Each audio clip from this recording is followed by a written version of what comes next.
Hey everyone, welcome to our channel. In today's video, we'll learn how to change position of terminal in Visual Studio Code, change terminal position in VS Code, complete guide. So for us to be able to begin, just go ahead and open Visual Studio Code onto your device. So as you can see, I currently have my terminal here onto the bottom part. To change this, click on terminal here, onto the upper part in here, and click on new terminal to open this one. So that is how you open terminal. So you'll just have to right click onto the word terminal in here onto the bottom part so that you could go ahead and try to change its position.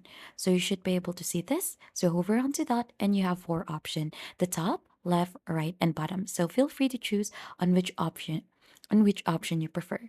So right after you go ahead and click onto that, it will automatically go ahead and change for you.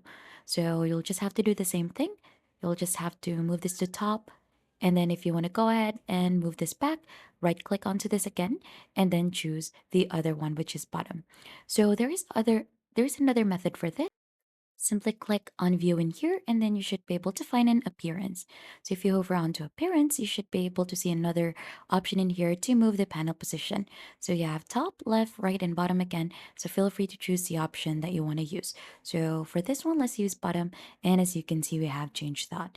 That is how easy you could go ahead and change the position of terminal in Visual Studio Code. If you think this tutorial has been helpful, don't forget to hit the like, subscribe, and we'll see you on to our next video.